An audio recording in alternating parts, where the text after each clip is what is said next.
pembongkaran kasus dari sejumlah kasus mega korupsi yang tengah diusut oleh Polri. Saudara, Jaksa Agung ST Burhanuddin menunjuk Rudy Margono sebagai pelaksana tugas Jaksa Agung Muda Tindak Pidana Khusus atau Jampitsus.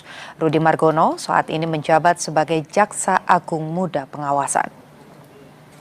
Menindaklanjuti diterimanya pengunduran diri Febri Adriansyah dari jabatan Jampitsus, Jaksa Agung ST Burhanuddin telah menunjuk Rudy Margono yang saat ini menjabat sebagai Jaksa Agung Muda Pengawasan sebagai PLT Jampitsus.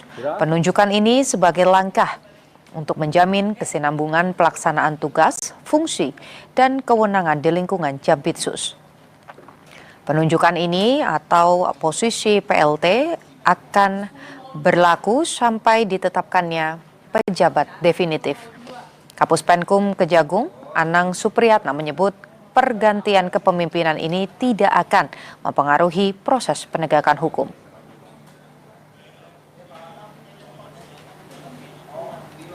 Menindaklanjuti telah diterimanya pengunduran diri Bapak Febri Adriansyah dari jabatan Jaksa Agung Muda Tindak Pidana Khusus. Bapak Jaksa Agung telah menunjuk Dr. Rudy Margono yang saat ini menjabat sebagai Jaksa Agung Muda Pengawasan untuk melaksanakan tugas sebagai pelaksana tugas Jaksa Agung Muda Tindak Pidana Khusus.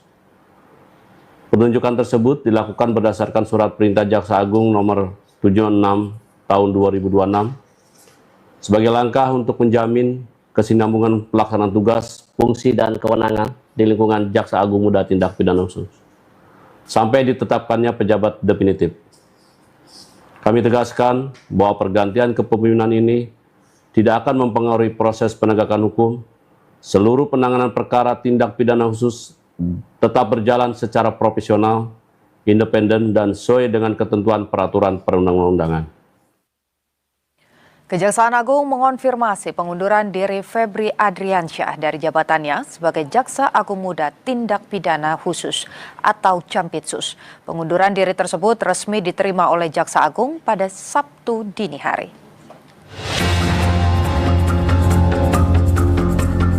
Dalam sebuah keterangan video, Kepala Pusat Penerangan Hukum Kapus Penkum Kejagung, Anang Supriyatna menyampaikan bahwa keputusan pengunduran diri Febri Adriansyah dari jabatannya sebagai Jaksa Agung Muda Tindak Pidana Khusus merupakan langkah strategis untuk menjaga marwah institusi di tengah proses hukum yang sedang berjalan. Anang menegaskan bahwa Kejaksaan Agung menghormati sepenuhnya keputusan yang diambil oleh Febri Adriansyah.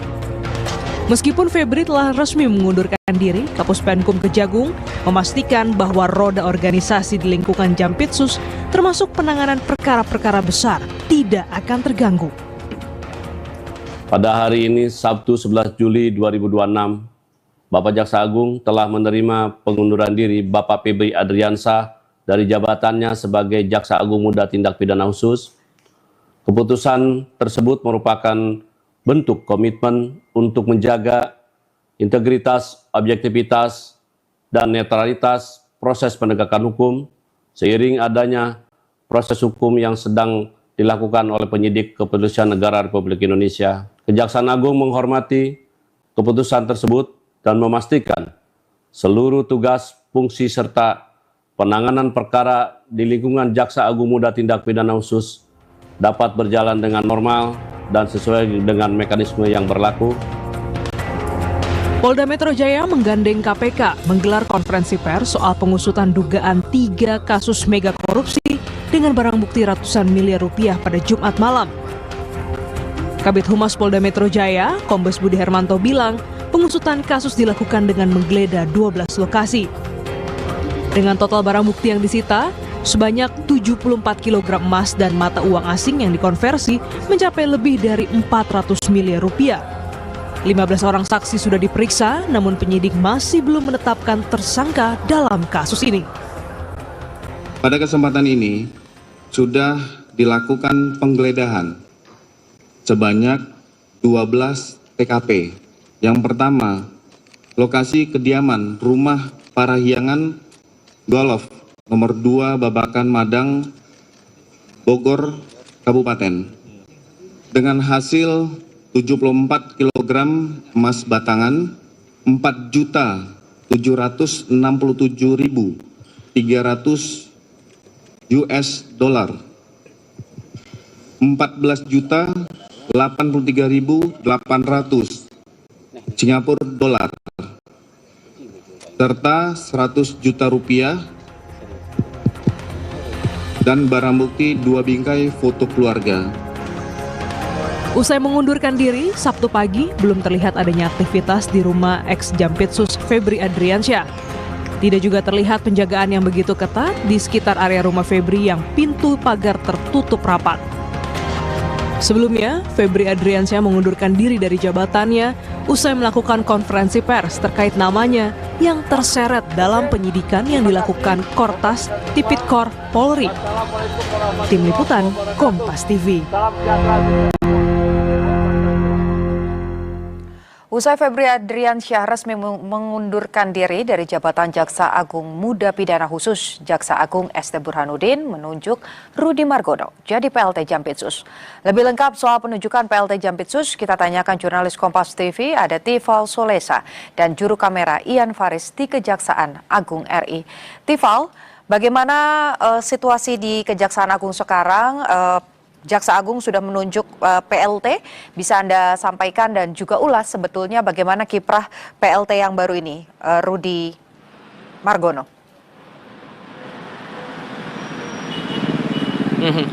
Soal suasana dulu ya Putu, keadaan sejak pagi sampai siang hari ini lewat pukul 14 waktu Indonesia Barat, suasana di Kejaksaan Agung Republik Indonesia di Jakarta Selatan tidak ada kegiatan signifikan yang bisa saya katakan. Akses baik itu dari sekitar Blok M menuju pun jalur yang biasa digunakan untuk jalur umum masuk ke kantor Kejaksaan Agung Republik Indonesia ini ditutup karena tidak ada kegiatan yang berlangsung juga selama akhir pekan ini. Terlebih di hari Sabtu ini, konfirmasi terakhir kepada Kompas TV, Anang Supriyatna menyampaikan bahwa kegiatan tidak ada yang mencolok, tidak ada yang berlangsung secara signifikan terjadi di dalam kompleks Kejaksaan Agung Republik Indonesia. Sehingga saya bersama dengan teman-teman pewarta lain memantau setiap pergerakan hanya berada di sekitar atau di luar area gedung Kejaksaan Agung, persisnya mengarah ke sekitar Blok M Jakarta Selatan ini. Itu untuk satu hal. Sementara untuk nama pengganti yang baru dikonfirmasi lewat pukul 1 siang waktu Indonesia Barat ini oleh Kepala Pusat Penerangan Hukum Kejaksaan Agung Anang Supriyatna, penggantinya adalah Rudi Margono yang saat ini menjabat sebagai Jaksa Agung Muda Bidang Pengawasan. Lebih lanjut saya akan menyingkatnya sebagai Jamwas.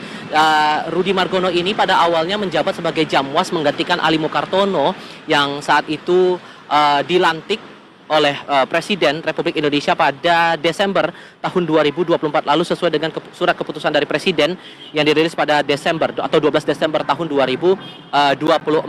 Sebelum akhirnya menjabat sebagai Jaksa Agung Muda Bidang Pengawasan atau Jamwas, Rudi sudah pernah menjabat di beberapa pos kejaksaan di tingkat daerah, baik itu di tingkat kejaksaan negeri maupun di kejaksaan tinggi. Dalam beberapa sumber kami mengutip Rudi ini pernah menjabat sebagai Kepala Kejaksaan Tinggi Kepulauan Riau dan Kepala Kejaksaan Tinggi DKI Jakarta. Ia juga pernah menjabat sebagai Kepala Kejaksaan Negeri Ampana Sulawesi Selatan serta Kepala Kejaksaan Negeri Tanjung Balai Karimun Kepulauan Riau.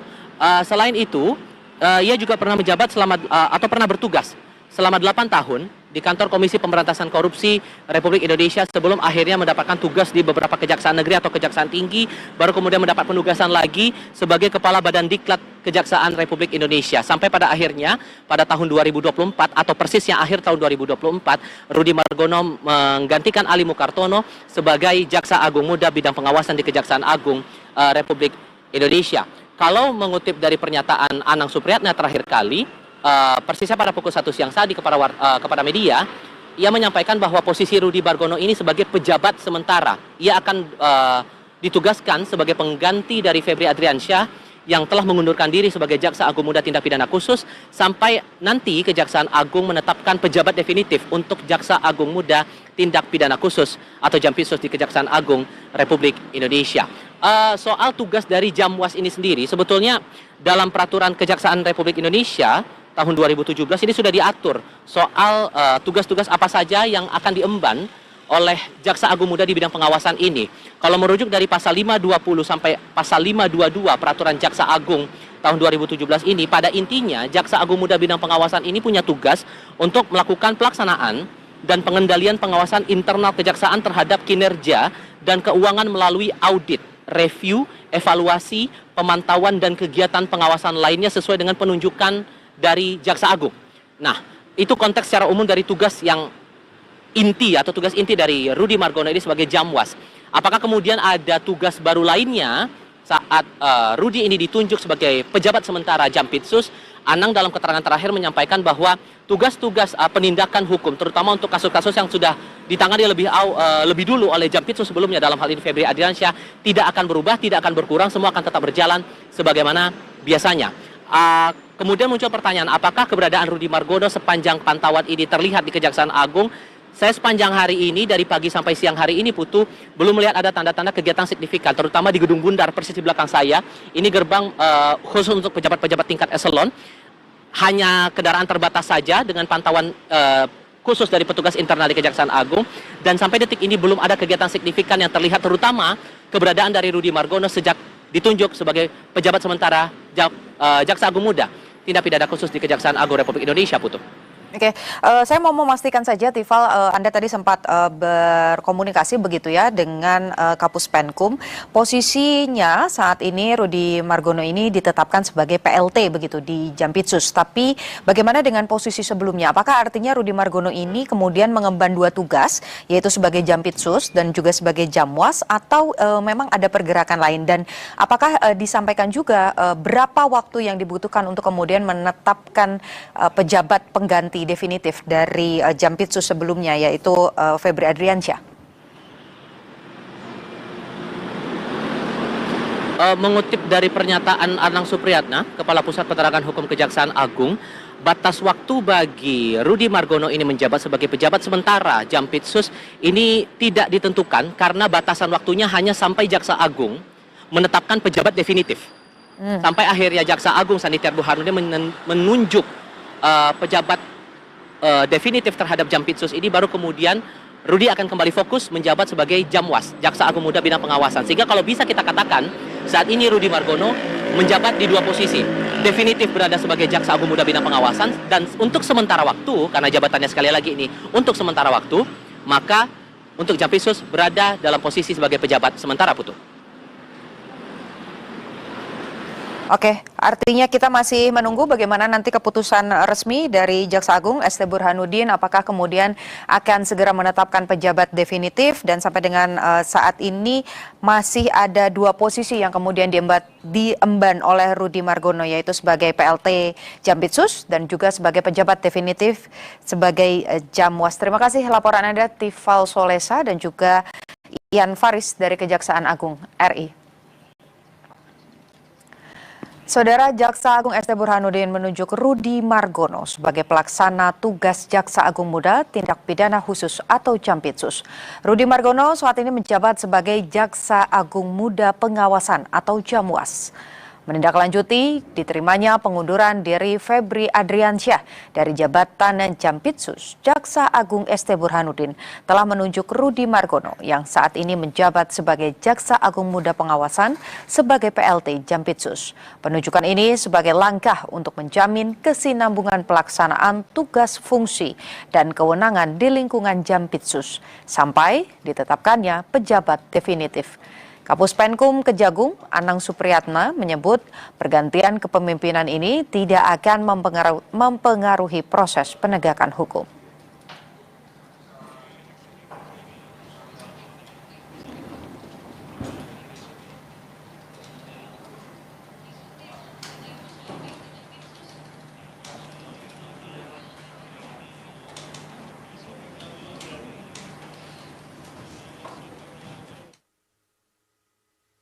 Menindaklanjuti telah diterimanya pengunduran diri Bapak Febri Adriansyah dari jabatan Jaksa Agung Muda Tindak Pidana Khusus.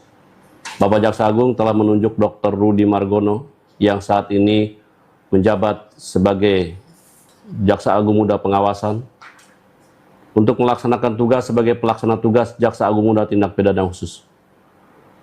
Penunjukan tersebut dilakukan berdasarkan Surat Perintah Jaksa Agung nomor 76 tahun 2026 sebagai langkah untuk menjamin kesinambungan pelaksanaan tugas, fungsi, dan kewenangan di lingkungan Jaksa Agung Muda Tindak Pidana Khusus.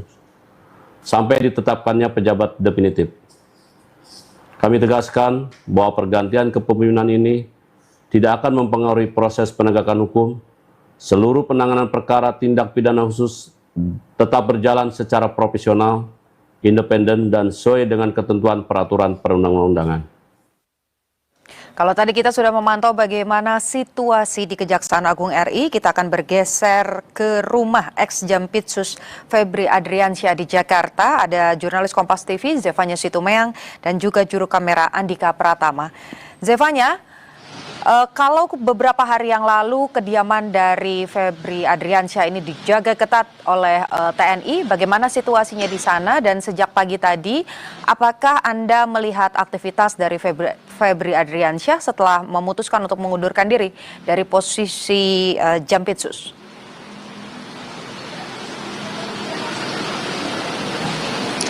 Ya Putu, hingga siang hari ini sejak pagi hari tadi ia sudah mengumumkan pengunduran dirinya yang bahkan juga sudah diterima oleh Jaksa Agung ST Burhanuddin terkait pengunduran dirinya sebagai Jampitsus Kejaksaan Agung RI. Begitu hingga siang hari ini sudah ada pengumuman baru lagi dari Kapus Penkum Kejaksaan Agung Anang Supriyatna bahwa sudah ada Jaksa Agung Muda Pengawasan Rudi Margono yang kemudian mengemban tugas sebagai pelaksana tugas Jampitsus Kejaksaan Agung RI.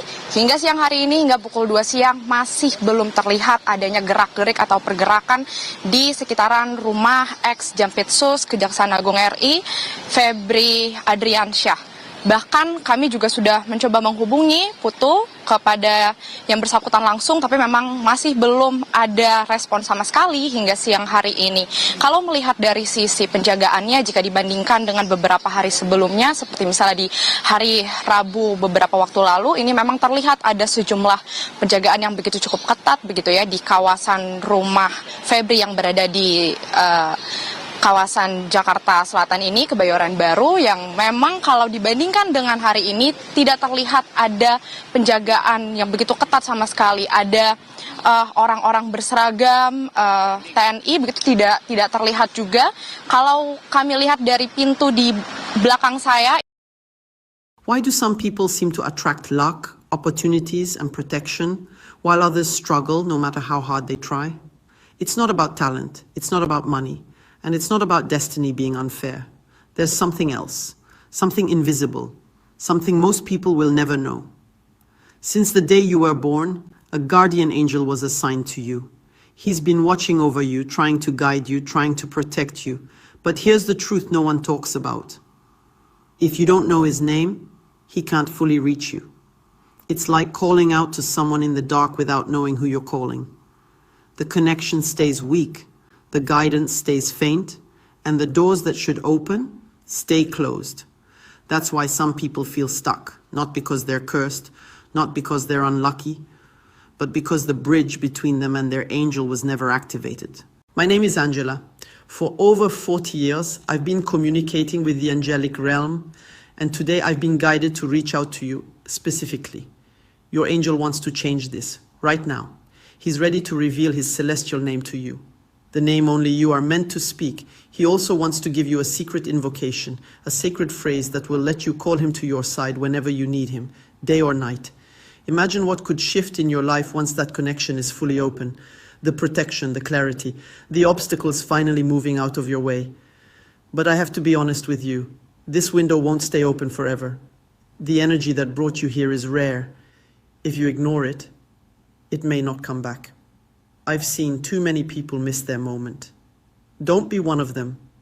Click below to receive your angel's name, his personal message for you, and your secret invocation, so you can finally unlock the connection that's been waiting for you all along. Your angel is ready. Are you?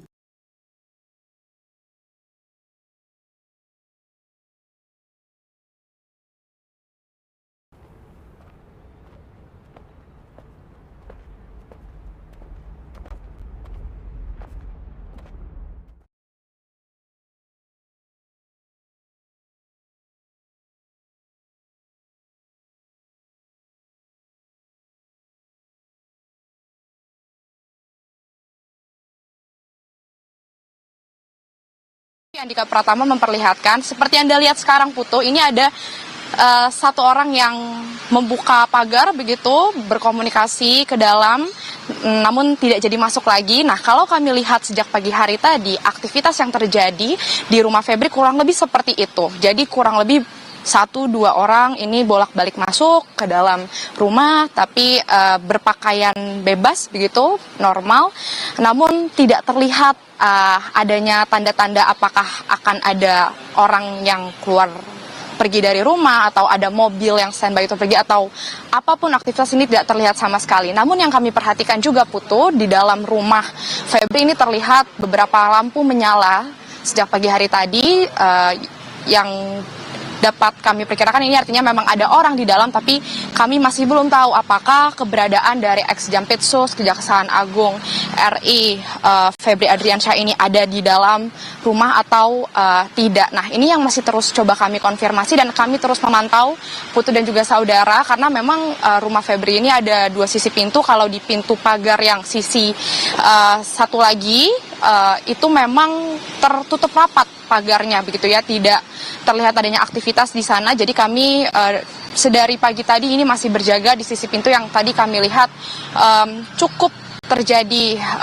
lumayan banyak aktivitas seperti yang tadi saya sampaikan begitu ya, beberapa orang bolak-balik keluar masuk ke dalam rumah Febri, tapi memang belum ada aktivitas pergerakan lanjutan lagi hingga siang hari ini Putu. Demikian sementara Putu. Zevanya, terakhir Febri Adriansyah dalam konferensi pers mengakui kepemilikannya atas rumah yang ada di Sentul Bogor, dan sampai dengan saat dalam konferensi pers juga disampaikan bahwa Febri dapat menjelaskan begitu tentang kepemilikan rumah tersebut, tentang isi dari aset tersebut, temuan-temuan dari polisi. Sampai dengan siang hari ini, apakah Anda melihat bahwa juga ada penyidik dari Kortas Polri ataupun dari Polda Metro Jaya yang datang ke kediaman yang ada di tempat Anda melaporkan saat ini, Zevanya, di Radio Dalam?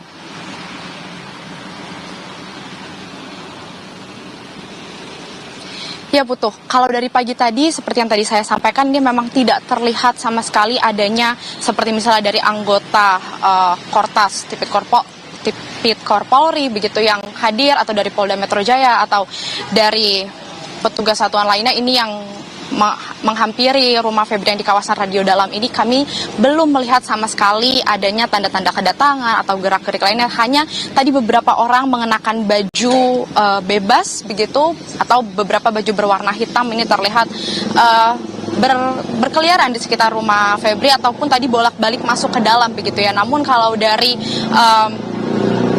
Kortas Tipikor Polri begitu, ini kami belum melihat adanya pergerakan masuk atau bagaimana, atau bahkan mobil yang standby di area sini juga kami belum melihat sama sekali hingga siang hari ini. Nah, ini yang juga masih kami nantikan, masih kami pantau terus tentunya Putu, dan kami juga masih terus mencoba menghubungi ex-Jampitsus Kejaksaan Agung RI Febri Adriansyah terkait dengan pengunduran dirinya, karena hingga siang hari ini juga ia masih belum menyampaikan terkait apa yang kemudian membuat ia tiba-tiba mengundurkan diri begitu.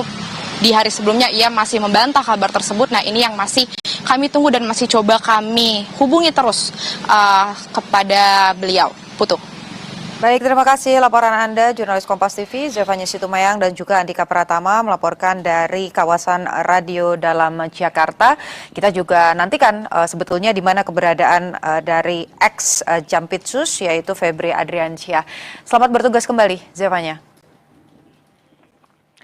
Saudara, yang masih menjadi pertanyaan saat ini adalah pengusutan 3 kasus mega korupsi yang saat ini ditangani oleh Kortas Tipikor Polri yang bekerja sama juga dengan Polda Metro Jaya dan juga melibatkan KPK, yang sampai dengan saat ini meskipun sudah memeriksa 15 orang saksi, kemudian menyita sejumlah barang bukti termasuk emas seberat 74 kg, sampai dengan saat ini Polda Metro Jaya belum menetapkan siapa tersangka dalam kasus ini dan juga pasal apa yang akan disangkakan kepada tersangka yang nantinya diputuskan begitu dari hasil pemeriksaan ataupun juga penyidikan yang dilakukan. Lebih lengkap kita akan menuju ke Polda Metro Jaya. Sudah ada jurnalis Kompas TV Rahma Piliang dan juga juru kamera Septa Yoga.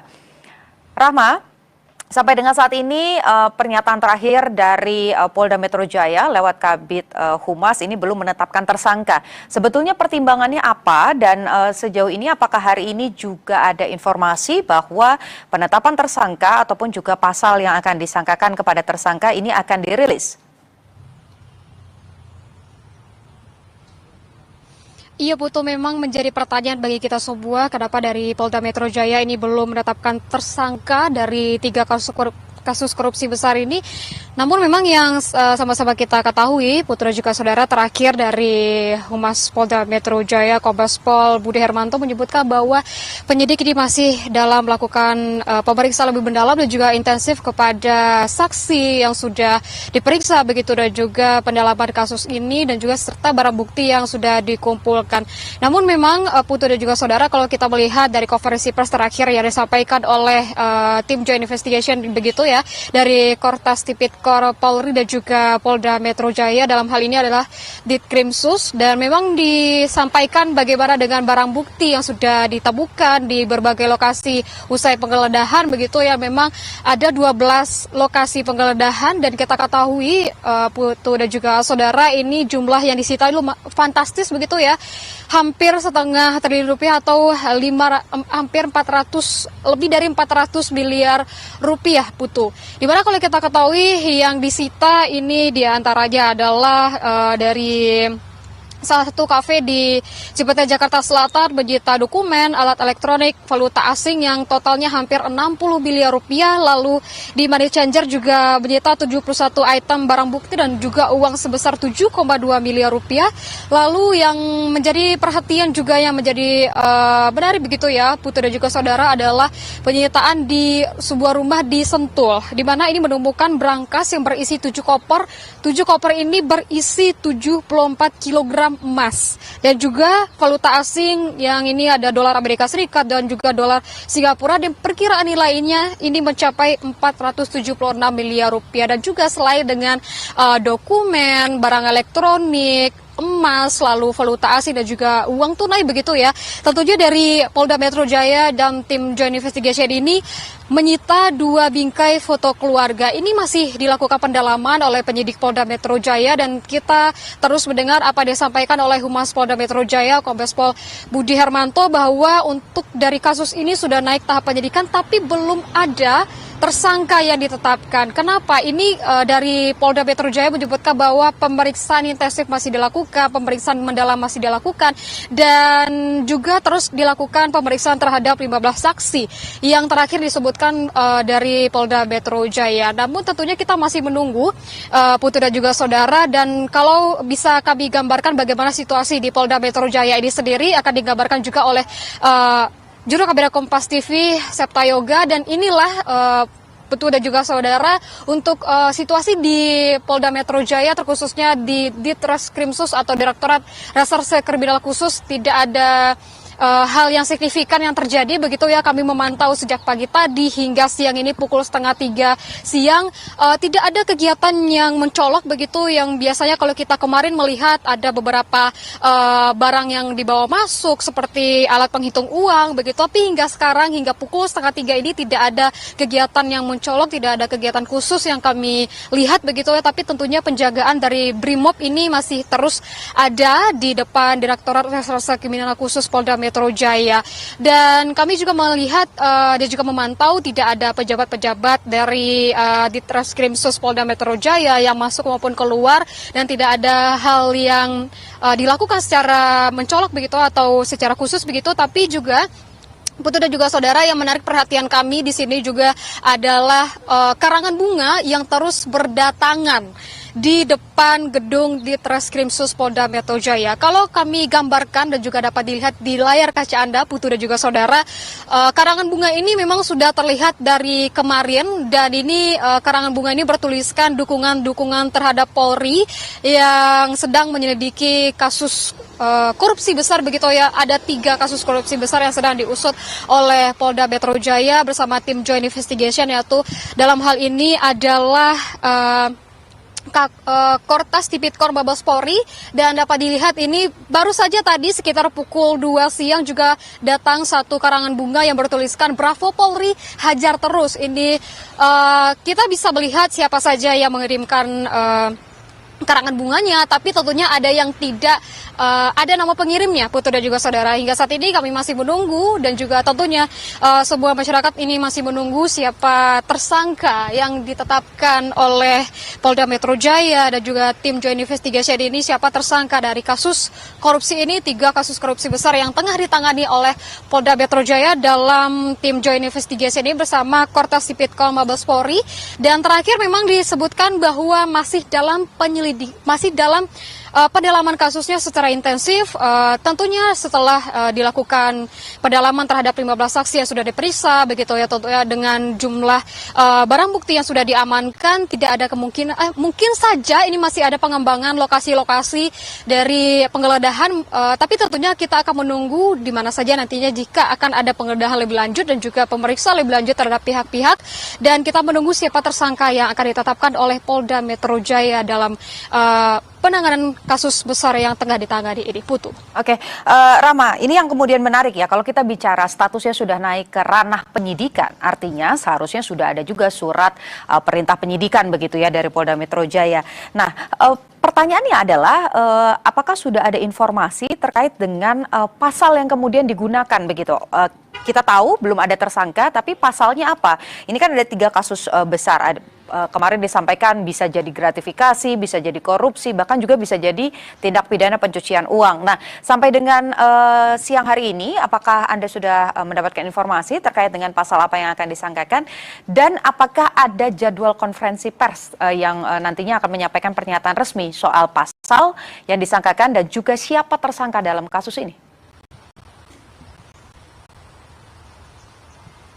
Ya, hingga siang ini Putu dan juga saudara kami belum mendapatkan informasi kapan akan ada konferensi pers atau pernyataan resmi dari Polda Metro Jaya terkait dengan kasus korupsi yang tengah diusut ini. Tapi kalau kita melihat bagaimana konferensi pers terakhir yang disampaikan oleh Polda Metro Jaya, belum ada tersangka yang ditetapkan dan juga belum ada pasal yang disangkakan dan juga yang dipakai dalam kasus besar ini. Tapi tentunya yang kalau kita melihat dari kemarin, Putu dan juga saudara, ini merujuk pada kasus korupsi dan juga suap pada perkara PT Asabri dan juga korupsi pasokan batu bara yang menyebabkan blackout di Sumatera, juga kasus Krakatau Steel.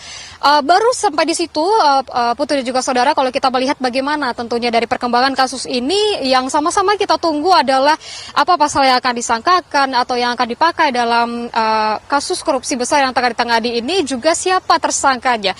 Hingga saat ini polisi dalam hal ini dari Polda Metro Jaya masih menyebutkan dan juga masih menyampaikan kepada kita bahwa tengah mendalami secara intensif terkait 3 kasus besar ini, belum menyampaikan siapa tersangkanya, pasal yang akan dipakai, dan juga masih terus melakukan pendalaman terhadap pihak-pihak di dalam hal ini adalah 15 saksi yang tengah diperiksa dan juga barang bukti yang sudah diamankan dan juga disita. Kita masih menunggu, Putu dan juga saudara, apakah akan ada konferensi pers hari ini, tapi kami hingga siang ini masih belum mendapatkan informasi lebih lanjut apakah akan ada konferensi pers atau pernyataan resmi dari Polda Metro Jaya, siapa tersangka dan juga pasal yang akan disangkakan, Putu. Baik, terima kasih laporan Anda, jurnalis Kompas TV, Rahma Pilihan dan juru kamera Septa Yoga Canaloka. Kita nantikan sudah ada 15 saksi, 12 lokasi digeledah, sejumlah barang bukti disita. Tentunya kalau sudah naik ke tahap penyidikan, maka penyidik harus kemudian menyampaikan kepada publik siapa tersangka dan juga apa pasal yang kemudian akan digunakan. Selamat bertugas kembali, Rahma. Saudara, jangan kemana-mana karena usai jeda Breaking News Kompas TV masih akan kembali dengan sejumlah informasi untuk Anda.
Niputu Trisnanda Saudara masih menemani Anda dalam Breaking News Kompas TV. Saudara Jaksa Agung ST Burhanuddin menunjuk Rudy Margono sebagai pelaksana tugas Jaksa Agung Muda Tindak Pidana Khusus atau Jampitsus. Rudy Margono saat ini menjabat sebagai Jaksa Agung Muda Pengawasan. Hal ini dilakukan menindaklanjuti diterimanya pengunduran diri Febri Adriansyah dari jabatan Jampitsus. Jaksa Agung ST Burhanuddin telah menunjuk Rudy Margono yang saat ini menjabat sebagai Jaksa Agung Muda Pengawasan sebagai PLT Jampitsus. Penunjukan ini sebagai langkah untuk menjamin kesinambungan pelaksanaan tugas, fungsi, dan kewenangan di lingkungan Jampitsus sampai ditetapkannya pejabat definitif. Kapus Penkum Kejaksaan Agung Anang Supriyatna menyebut pergantian kepemimpinan ini tidak akan mempengaruhi proses penegakan hukum.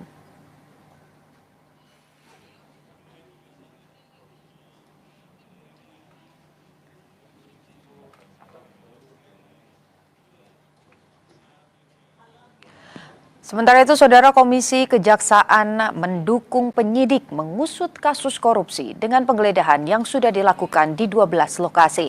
Salah satunya di rumah yang sudah diakui milik Jaksa Agung Muda Tindak Pidana Khusus atau X dari Jampitsus, yakni Febri Adriansyah. Simak penjelasan Ketua Komisi Kejaksaan Pujiono Suwadi dan pengamat anti korupsi yang juga penyidik KPK periode 2013-2021 Yudi Purnomo. Sebenarnya kita ya nggak kaget juga ya, artinya kita bisa duga-duga lah karena dari proses yang kemudian dilakukan proses penyidikan, terus kemudian juga kemarin jumpa pers, terus kejaksaan itu menurut kita itu pengen bahwa persoalan pribadi itu dipisahkan dari persoalan institusi, dan kita penginkan juga seperti itu dengan tetap menjunjung asas praduga tidak bersalah tentu ya, karena kan dari penyidik juga belum mengeluarkan siapa tersangkanya, tapi proses ini kita hargai, kita hormati, dan kita dukung penyidik yang telah melalui proses sejauh ini. Terus kemudian pengunduran ini kan berarti memang ketika kemudian yang bersangkutan itu ya nanti kita nggak tahu ya menghadapi proses hukum ini, maka tidak akan melibatkan institusi kejaksaan. Jadi kalaupun toh kemudian nanti di kemudian hari ada keterlibatan, berarti memang dipisahkan antara institusi dengan pertanggungjawaban pribadi. Itu. Baik. Kemudian Prof Puji, jika bicara soal siapa penggantinya, misalnya ini kan sudah mundur Febri, kemudian apakah kemudian kejaksaan ini perlu segera menunjuk PLT ataupun langsung saja misalnya pejabat definitif sebagai Jampitsus? Di level layer setelah generasi beliau ini banyak juga yang punya kompetensi, yang saya pikir juga cukup layak untuk kemudian duduk di posisi Jampitsus. Ada beberapa kajati-kajati yang di tipe A itu juga sudah layak untuk di posisi seperti itu, atau kemudian mau pergeseran di antara para jaksa agung muda, yang saya pikir para jaksa agung muda yang sekarang menjabat ketika ada pergeseran juga punya. Pengawasan eksternal dinilai penting dalam memastikan penanganan 3 kasus dugaan korupsi yang tengah dilakukan polisi berjalan sebagaimana mestinya.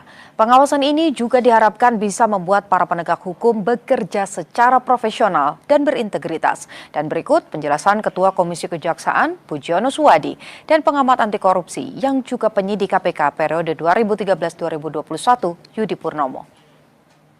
Tapi kalau misalnya kita lihat, apakah kita masih perlu untuk pihak ketiga gitu Mas? Misalnya ini kan polisi nanti ketika sudah berkas lengkap akan diserahkan lagi ke kejaksaan gitu kan. Nah, apakah kemudian perlu pihak ketiga misalnya KPK gitu untuk memastikan ini berjalan secara semestinya seperti itu? Ya, pertanyaan yang bagus ya Mas, bahwa KPK setiap kasus korupsi pasti akan mendapatkan supervisi dari KPK, karena SPDP itu kan terkait kasus korupsi itu sudah ada SPDP online, jadi KPK bisa melakukan supervisi dalam artian tidak ikut intervensi ya dalam kasus, ya tidak mencampuri, tetapi kemudian bisa melihat bagaimana proses ini berjalan.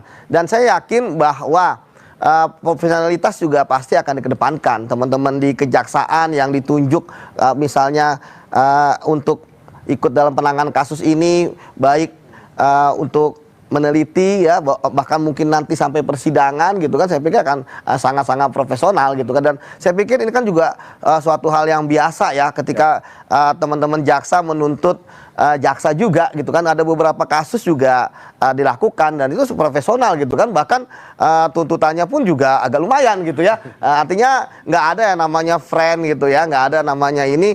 Saya pikir itu pasti profesional. Tapi Jadi sudah mundur, jadi tidak ada alasan lagi gitu ya, nggak ada alasan lagi, nggak ada saya takut. konflik kepentingan gitu kan, konflik of interest. Saya yakin semua ini akan profesional. Termasuk tadi, ini kan sebenarnya adalah bentuk bahwa sebenarnya sinergi antara penegak hukum berjalan dengan bagus gitu ya. Jadi KPK, kejaksaan maupun kepolisian. Baik, saya ke Prof. Puji. Prof. Puji, jika kita melihat mungkin yang ramai di publik gitu soal kasus ini bahwa ada konflik of interest gitu, ada tumpang tindih mungkin antara apa yang kemudian dilakukan oleh kepolisian dan juga Kejaksaan Agung dalam kasus korupsi seperti itu. Ada yang bilang ini positif karena mereka bisa saling kontrol. Kita bisa sama-sama melihat mereka berlomba-lomba membongkar kasus korupsi. Tapi di sisi lain ada kemungkinan juga gitu. Mereka saling sandra. Saya tidak akan membongkar kasus ini kalau Anda tidak seperti ini. Anda melihatnya ketika ada konflik of interest seperti ini, kedepannya seperti apa, Prof. Puji? Ya, ada dua hal ya. Pertama, kalau saya melihat ini hubungan dari penegak hukum khususnya kejaksaan dan kepolisian sampai sejauh ini baik-baik saja ya. Itu pertama. Jadi kalau saya melihat ini murni penegakan hukum saja, penyidik di kepolisian menemukan barang bukti, alat bukti yang kemudian mengarah pada tindak pidana yang kemudian sejak awal sudah dicurigai terlebih dahulu dan kemudian dikembangkan kepada proses penyidikan dan kemudian ketemu peristiwa pidananya, kemudian penyidikan, terus kemudian ini tinggal dalam konteks mencari tersangka. Jadi proses biasa itu satu. Nah, yang kedua, case ini kan juga diawasi banyak pihak dan karena juga kewenangan aparat hukum itu kan sangat besar sekali ya, baik kepolisian, kejaksaan, pengadilan, KPK itu sangat-sangat besar sekali. Oleh karena itu membutuhkan juga pengawasan dari masyarakat gitu. Masyarakat itu tentu kita juga harus memberikan pengawasan yang betul-betul objektif. Tentu kita juga bukan kemudian akhirnya pengawasan itu bagian dari sesuatu yang kemudian digerakkan untuk kemudian bagian dari deal, bukan begitu, tetapi pengawasan itu agar APH itu menjalankan fungsinya secara baik, objektif, dan juga basisnya adalah integritas. Nah, hari-hari ini kan di masyarakat kan seolah-olah ini nanti deal karena case ini diungkap maka kemudian dibalas dengan case ini bintang 1 ditangkap maka dibalas bintang 3. Kalau saya melihatnya tidak sejauh itu. Kita melihatnya bahwa memang ini ya murni penegakan hukum. Nah, bagaimana kemudian agar tidak ke sana, maka penguatan pengawasan eksternal khususnya ini menurut saya menjadi penting ya. Pengawasan eksternal itu ya kalau di kepolisian ada Kompolnas, di kejaksaan ada Komisi Kejaksaan, dan juga kepada publik masyarakat dalam kemudian mengontrol case-case apapun itu agar tetap aparat itu bekerja pada real yang kemudian sudah digariskan, tidak ada abuse of power, apalagi kemudian kita curigai deal-deal itu. Dan kalau kita lihat sekarang trennya khususnya untuk kasus ini ya, ini kan pengawasan publik begitu kuat.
Terima kasih saudara, Anda masih menyaksikan Breaking News Kompas TV. Saudara, Komisi Pemberantasan Korupsi bilang pihaknya tak mengambil alih penanganan perkara dugaan 3 kasus korupsi besar yang kini tengah diusut Polri. Hal ini disampaikan Deputi Bidang Penindakan dan Eksekusi KPK Asep Guntur Rahayu. Asep menyebut keterlibatan KPK baru sebatas menjalankan fungsi koordinasi dan supervisi. Ia menegaskan pengambil alihan perkara oleh KPK hanya dapat dilakukan jika memenuhi kriteria yang diatur dalam Pasal 10A Undang-Undang Nomor 19 Tahun 2019. Hari kemarin pagi itu ya, hari Jumat berarti ya, Jumat pagi, Komisi Pemberantasan Korupsi menerima undangan, ya, ini undangan resmi dari Direktorat Kriminal Khusus atau Dirkrimsus Polda Metro Jaya, ya, yang ditujukan kepada pimpinan terkait dengan adanya kewenangan yang dimiliki oleh KPK, ya, itu terkait dengan koordinasi dan supervisi dalam penanganan perkara di APH lain. Itu sesuai dengan pasal 6 kemudian pasal 10A besar gitu ya di Undang-Undang 19 tahun 2019. Silakan nanti dilihat. Menindaklanjuti surat tersebut, kemudian pimpinan ya menugaskan 2 orang deputi. Nah, 1 deputi koordinasi dan supervisi, karena itu memang bagiannya. Yang kedua adalah deputi penindakan dan eksekusi, saya sendiri. Jadi kami menghadiri undangan tersebut sesuai dengan surat tugas yang diberikan oleh pimpinan kepada kami, menjawab dari surat undangan. Nah, seperti itu. Kami hadir di sana. Di sana kami berdiskusi, ya, diskusi dengan penyidik itu terkait dengan bagaimana terkait dengan koordinasi dan supervisi sebuah perkara, kan gitu ya.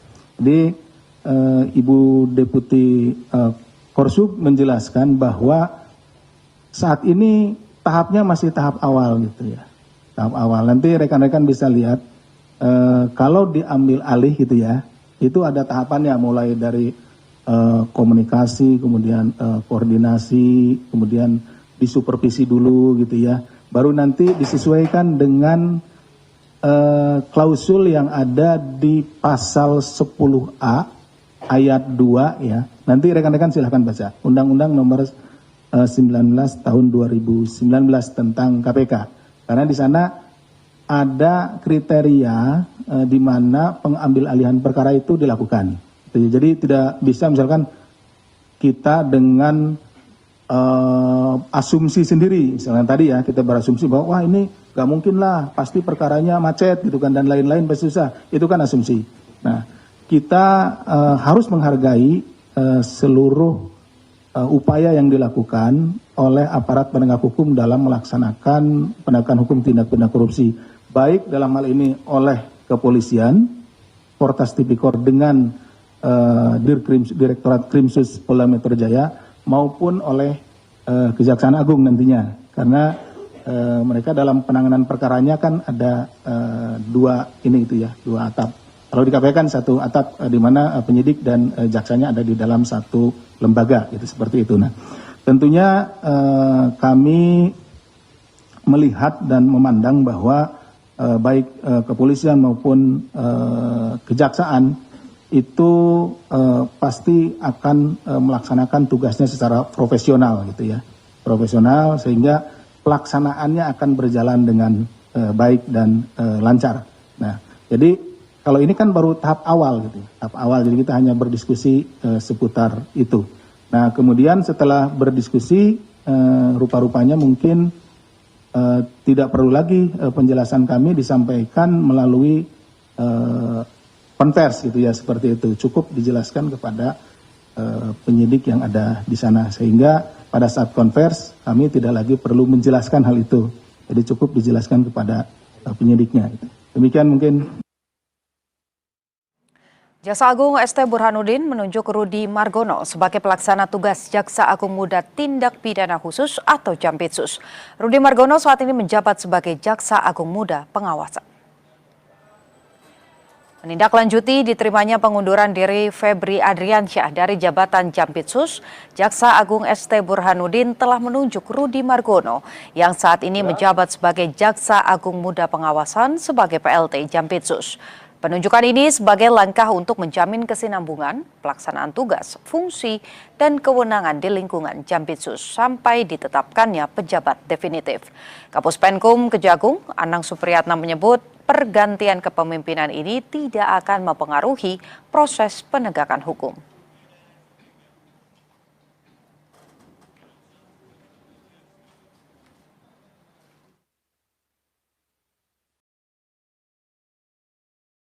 Menindaklanjuti telah diterimanya pengunduran diri Bapak Febri Adriansyah dari jabatan Jaksa Agung Muda Tindak Pidana Khusus.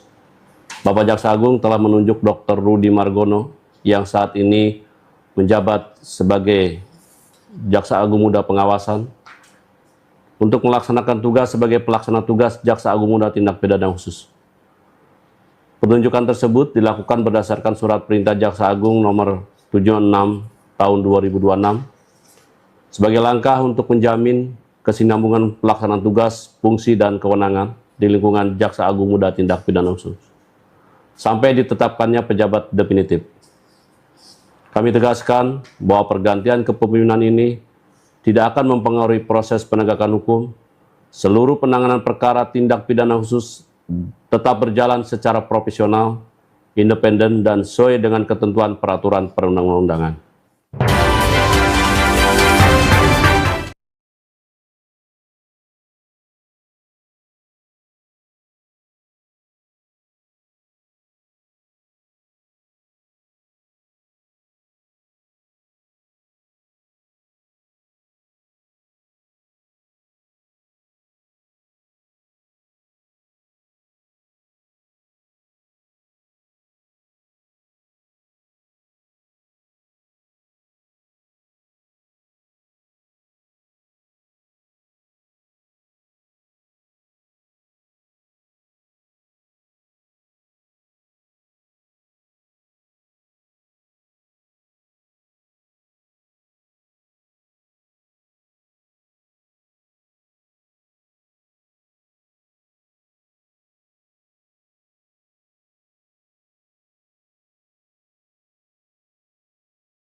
Di tengah pengungkapan 3 kasus korupsi besar yang ditangani polisi, Presiden Prabowo Subianto mengingatkan agar para birokrat, pejabat militer, polisi hingga kejaksaan untuk introspeksi diri.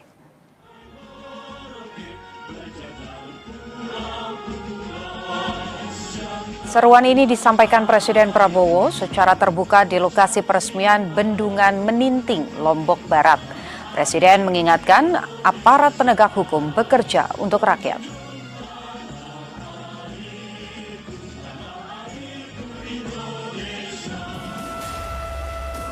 Kita introspeksi, terutama para birokrat. Ini banyak birokrat di sini saya lihat ya.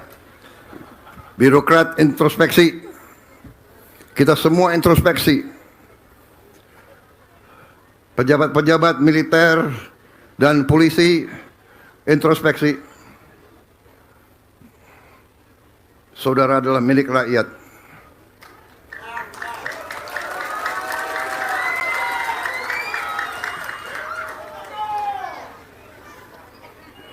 Bintangmu dari rakyat.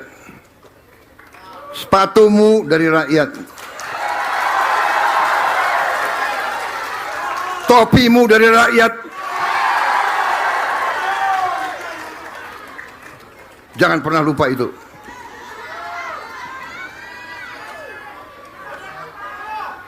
Kejaksaan demikian juga. Anda jaksa ya? Iya. Pakai bintang juga kau.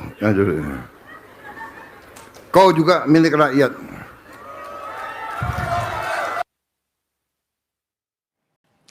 Saudara Jaksa Agung ST Burhanuddin menunjuk Rudi Margono sebagai PLT atau Pelaksana Tugas Jaksa Agung Muda Tindak Pidana Khusus atau Jampitsus.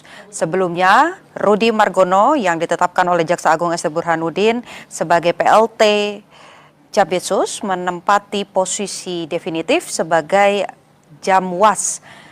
Dan sebelumnya juga pernah berkarir di sejumlah posisi strategis seperti asisten Tipitsus, Kejati Jakarta, Waka Kejati NTT, Wakil Kepala Kejati Yogyakarta, dan sempat mengikuti seleksi KPK pada periode 2003.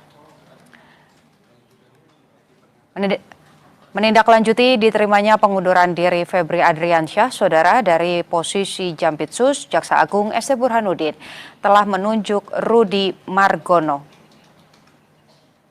yang saat ini menjabat sebagai Jaksa Agung Muda Pengawasan sebagai PLT Jampitsus. Penunjukan ini sebagai langkah untuk menjamin kesinambungan pelaksanaan tugas, fungsi, dan kewenangan di lingkungan Jampitsus sampai ditetapkannya pejabat definitif. Kapus Penkum Kejaksaan Agung, Anang Supriyatna menyebut pergantian kepemimpinan ini tidak akan mempengaruhi proses penegakan hukum.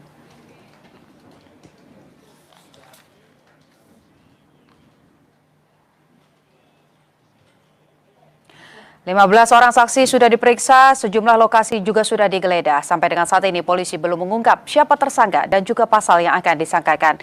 Breaking News Kompas TV, saudara, usai, namun informasi yang tadi belum terjawab masih akan terus disampaikan dalam program-program lainnya di Kompas TV.